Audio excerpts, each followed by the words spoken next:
Welcome back to another video, and in this video I want to talk about a concept that I discussed very briefly in my first YouTube video for the year yesterday that I uploaded. If you haven't watched that, go and check it out. It's a 2024 in review plus my vision for 2025 for my creative businesses. Now, if this is your first time to this channel, my name is Alex. I'm a creative business owner.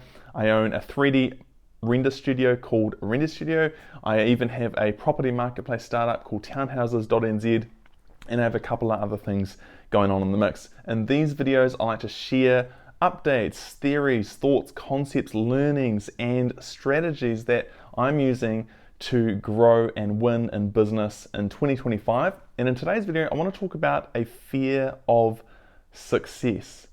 Now, it's not commonly known, a fear of success. Most people would have a fear of failure, holding people back from even starting, holding people back from taking action, from whether it's launching that new creative business, or it's launching a new offer, or it's increasing pricing, expanding to another market, starting a whole new company. Whatever it is, a lot of people don't take action and hesitate from moving forward because they have a fear of failure. Now, I don't know what it is, but the way that I'm wired, I don't have a fear of failure. I'm willing to give things a go. I'm willing to take a very primitive, low-end idea and start executing that idea in the market to validate it. And if it doesn't work out, then I sort of see that as a win because I didn't waste much time and I can move on to the next, or I can take that market feedback, refine what I'm working on, and then go again. I kind of have this, I don't know if it's a personality thing. I know that my dad was really a strong, confident go-getter, as in he would see opportunity or see someone that he could provide value to, or even just serve that person, and he would see no harm in stepping out and giving it a go. I think that's why he had a high level of humor. He was a business owner himself and loved to help people. There's just this fear of failure didn't exist. And I think for me, I've inherited that, and since a young age, throughout teens, throughout young adult life, and as a dad and husband now, and business owner, I have come to love failure. So that's not an issue for me. An issue for me that I found at the end of 2024, and I've had a few people message me and reach out to sort of discuss this, so hence this video, is that I discovered that I actually had a hidden fear of success. Now, what does this mean? I think the fear of failure is the fear of giving something a go at the risk of losing money, losing time, maybe losing reputation, losing respect, or just losing face, and sort of showing that you tried something and you failed, and maybe for you that's a big thing to deal with, so you never start in the first place. For me, I love those rough early stages. I love it when we have when I see in the marketplace or in real life, I see a offer of value or a service of value or a really large problem that a lot of people need solved or get it solved on a regular basis, and there's just this wedge or opportunity in the market to provide a better solution, a faster solution, maybe a more affordable solution or a more premium solution. That sort of stage is like my favorite part of business. Now, fear of failure would hold you back from doing that. For me, I discovered that I have, and this is something that I'm still needing to combat against and be mindful of, is that I have a fear of success. And what this means is that success has a lot of ramifications. There are a lot of byproducts of success, or there are a lot of responsibilities of success that a lot of people don't consider because they're so focused on the positive outcomes. For example, succeeding in business could positively mean that you are more financially free. It may mean that you are more time free, location free, these kind of buzzwords that entrepreneurs online like to share and talk about, all really good things. But when we focus purely on sort of tangible, sort of positive outcomes like money, time, or location freedom, then it sort of blinds us, or can blind us, from the other results or the other returns of success, which can be things like, if your company grows, there may be a larger responsibility or a demand on your time. There may be a larger demand on your efforts. There may be a larger demand of financial investment or cash flow reinvestment back into the company to enable it to keep growing. There are these things that as a business succeeds or a creative entrepreneur grows, with success also comes responsibility, demand, and other things. And I think for me, I've always known that I have a high potential. I know that the future is going to be great. I know that the now is pretty good too, and I know that there are things in the past that have been good, but also there have been things that I've learned from and am still learning from.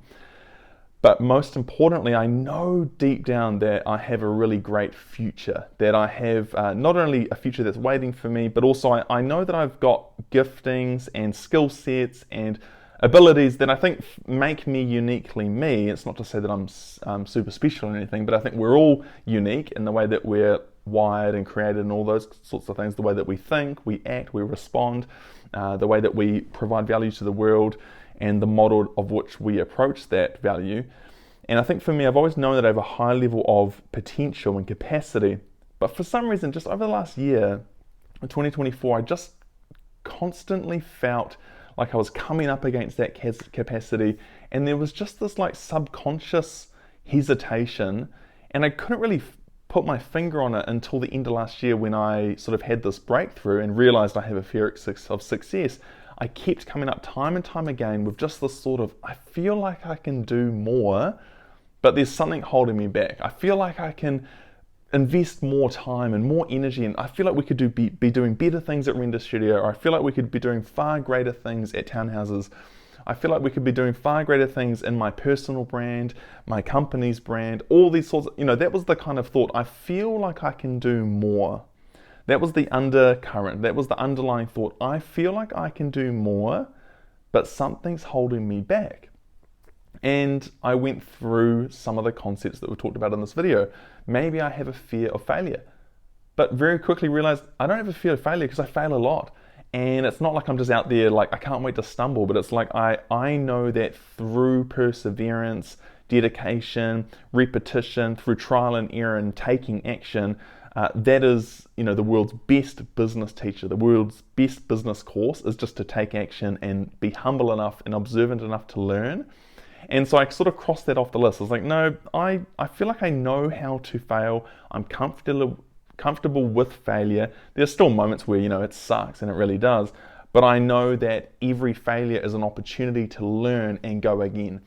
And so I took that off and just sort of pondering, mulling over it and talking to close friends, talking to my wife, who's also my business partner, talking to team and talking to some other people in my world who are really, really helpful and I really value their thought and perspective. I came to understand that Alex has a fear of success. And the reason why, there are some reasons that I won't discuss in this video. They're pretty personal to me and I'll carry those, and they're still raw, so I'm still processing. Maybe in a later video in the future I'll share more of those deeper thoughts and concerns that were holding me back. But the ones that I can share with you, which is a good theme that may apply to your life and business, is that I had a fear of success because of what it may require of me. I don't have a fear of the success of money. I'm not afraid of money. I know that it's an enabler, it's a tool, it's a vessel, it's something that can be used to really enrich other areas of life. But also I know that it's just a tool. So without money, I know that my happiness and my identity and worth and value and all these things in life aren't dependent on it, but I'm not going to hold back in using it to leverage other areas of my life, family life and business life and just personal, fulfillment. Money can be a tool or a cog in the machine of business and life. So it wasn't the fear of the results. It was the fear of the potential responsibility and demand that may be required of me to get to that level.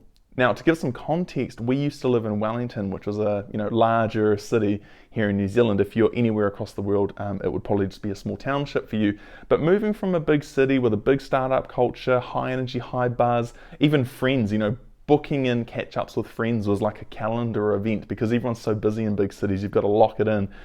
We moved in the middle of last year. a year and a half ago, we moved back to Nelson, which is a small city. We moved back to Nelson with our 2 girls. We have a 3rd baby on the way. My wife and I, we moved into this beautiful house on the edge of a reserve, which has got a view of the mountains and a little meadow and a field and a stream, and we've got great neighbours. And we just sort of moved back to a smaller, slower pace of life for this next season of parenthood and also business life and everything as well. But moving back here, we've got comfortable and comfort in a good way with the pace of life that we've got, the level of investment that we give into our business, into our commitments. And I think at a deep level, succeeding in a great way, realizing this potential I know I have for whether it's Render Studio or Render Directory or Vera Studio or Townhouses.nz or Try Commit, all of these projects and businesses that I'm a part of, knowing that if they truly succeed, will I have to change the way that my life is currently set up? Because we really like our life, if I'm really honest. Like I said, we've in a great location, our commute to work is nice. Nelson is just absolutely phenomenal. We have beautiful summers, beautiful days. It's raining today, but most of the time we're having beautiful days, beautiful summers. And just the flow of life as it currently is really awesome. My thinking deep down, as I discovered, was that if I succeed more and team continues to grow, because business is growing, businesses are all growing, will it mean that I have to give up? Will I have to sacrifice? Will I have to change what I'm doing now? And so I'll just put a pin in this for a moment and just share another thought that this is still a work in progress for me, sort of discovering what does this mean. But what I can tell you is that through that process of actually identifying this thought or this hesitation or this subconscious holdback or bottleneck within my capacity, it actually just released me to feel way more light about the idea of success and actually making an action and a beeline to head towards that success in a greater way. And so that's kind of the second thought that I wanted to share, is that you might have a fear of success, you might have a fear of failure. We might be different in that regard. But the one thing that we can share, and I hope that you get this from this video, is that identifying what is holding you back, whether it's conscious or it's subconscious, it's external or an internal factor, whether it's an environmental factor, it's a life stage factor, it's a past trauma factor, whatever it is. If there are things holding you back in business, particularly for this video, then identifying it is step one. Like identifying what that thing is step one, and that just releases you into all of the future steps that will take you into the great future that you can have in business. Now for me, now that I know I have a fear of success and what that really means, I can start to address those things and actually start to ask questions to identify whether I'm actually thinking straight. Because just because business grows doesn't mean that it's going to demand more time of me. Because then the question would be, well, is there a better way to spend my time? I think there is. There's always a better way to spend time. And then if my thoughts are, well, if we succeed more and experience more success, is it going to demand more of my skills and my input? Well, will it? Or the real question to that the counter question could be, well, can I just build a better team? Can I build a better system? Could we hire a new team member? There are other ways to address things than just taking them at face value. And so as a creative, as a business owner, identifying external or internal factors that are holding you back from your capacity is step number one, but it's one of the most important steps. And so as I enter 2025, I actually feel fully uncapped. I feel like the capacity and the potential that I know is available for me is actually achievable now, because I'm not afraid of the outcomes. I'm not afraid of the responsibilities of that future success. And so for Render Studio, this year we've got a massive goal. This year we want to grow the company to be at a $2 to $3 million run rate. We're going to have to put in some work, and we're going to have to experience some success. And if the responsibility of that success scares me, then I need to really reconsider why I'm in business. But if I can address those hesitations and those thoughts, then I can come up with a plan, I can navigate it with Hannah and the team, and we can make an action plan to go forward and achieve success, without having to be afraid of anything. So that's my video for today.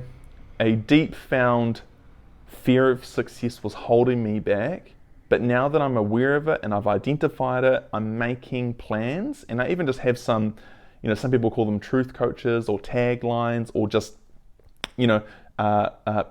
sentences that you can remind yourself when you begin to feel doubt. Or for me, if I feel a fear of success, or I feel myself just like internally holding myself back, I can sort of repeat that line to me. That my line that I've crafted for me personally that I can share with you is yes to success. And so to 2025, I've kind of got this truth coach or this tagline for myself personally: yes to success. That it's okay to succeed, and it's more than okay to succeed.